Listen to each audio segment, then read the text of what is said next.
busy, he'll make your head spin. It's Brian Kilmeade. What Speaker McCarthy is really focused on here, Dana, I think in backing Jamie Comer in this contempt proceeding, is he wants to send a message, a couple of them. He wants to send a message to the FBI that, look, for the next 2 years, we're not going to let you get away with what is perceived to be, a two-party system or approach to these investigations where the FBI is being political. And I think he's also sending a message to his both Republican base and the American public writ large that, look, we want an FBI that is apolitical, that is not acting and putting its finger on a political scale, as has clearly been documented on a number of instances. John Radcliffe used to run the Department of the DNI, and he is just flabbergasted about how Christopher Wray is putting up roadblocks to getting to the bottom of multiple investigations, so they're filing contempt charges. Congressman Mike Johnson of Louisiana, Vice Chair of the House Republican Conference, joins us now. Congressman, are you signing on to what James Comer's doing? Yeah, absolutely. We have to, Brian. And John Radcliffe is exactly right. The FBI is showing us by their actions, by the documents we're uncovering in our Weaponization Committee and Oversight Committee and House Judiciary, that they're doing everything in their power to protect the president, to play on one side of the political spectrum. It's just clear that it can't even be refuted. These documents don't lie. Bank records don't lie.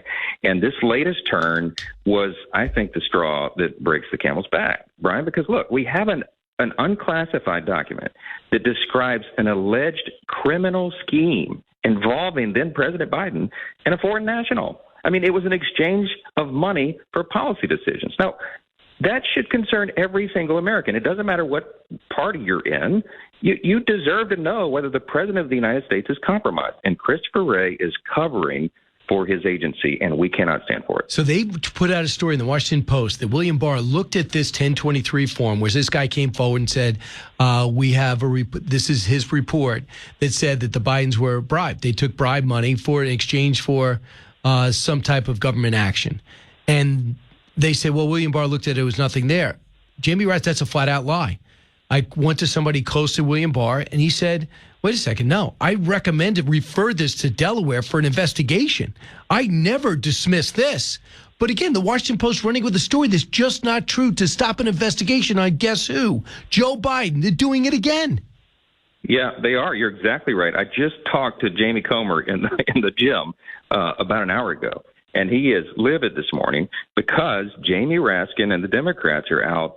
They said that lie. Jamie went out after they were in the skiff, 24 hours ago, whenever that was, and told the media that Bill Barr looked at this and passed on it, that he closed Not true. the file.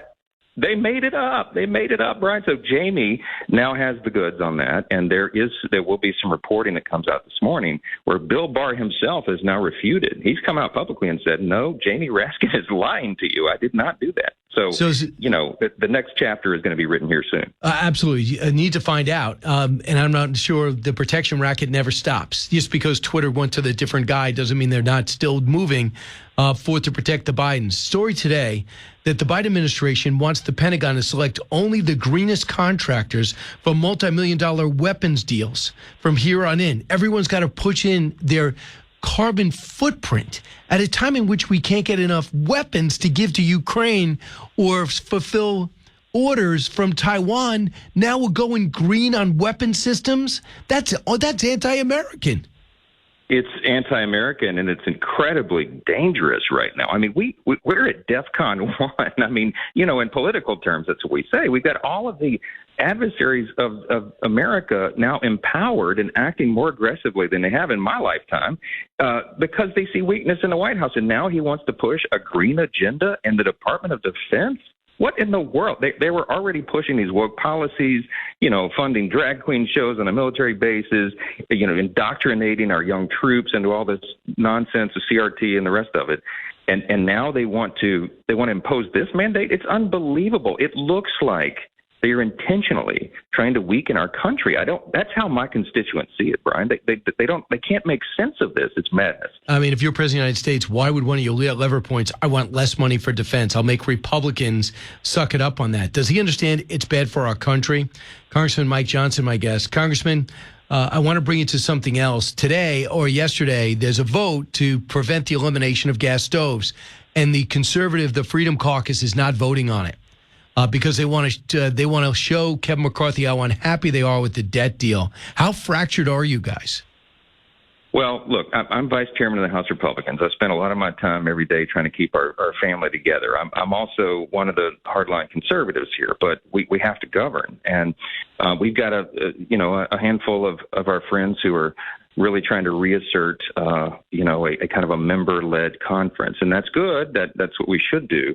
But we've also got to move our agenda. So, look, there's a lot of palace intrigue going on, but really it's an intra-family discussion. I wish we wouldn't play it out into the public like this. I wish we would do it behind closed doors, but we're working on it today. I think we'll get everybody together. Look, the House Republicans know we have the slimmest majority, one of the smallest majorities in the history of the Congress. But we also know we're in unprecedented times for our country, and we have to move our agenda. I'm confident we will. I think we'll get everybody back together. Well, I have to say, so when it comes to China and mounting an attack on China before they had mounted on us, from the destroyer to the fighter jets to the storming of our base, now we understand, we see all these powerful CEOs going over to China. Isn't it time for the administration to get on the same page with business and with Congress? Too much is at stake. My gosh. I mean, China is playing a 100-year strategy to dominate not only their region of the world, but to replace us as the world's global leader, the superpower, right? And they're making great strides in that right now because, weakness invites aggression, and we maintain peace through strength, as Reagan always reminded us. We're not doing that right now. We'd better. I mean, when you talk to, I'm on House Armed Services Committee as well as Judiciary. When we bring Pentagon leaders in and we ask them about the top threats and what's their greatest concern, they talk about China as almost a peer-to-peer adversary to us. We haven't had a peer-to-peer adversary since, before World War II. This is serious business, and right. they're making us look bad on the world stage. Congressman, you got to keep fighting. Congressman Mike Johnson, hopefully he'll win over some Democrats too. Appreciate it. Thank you, my friend. You got it. Rich Larry coming.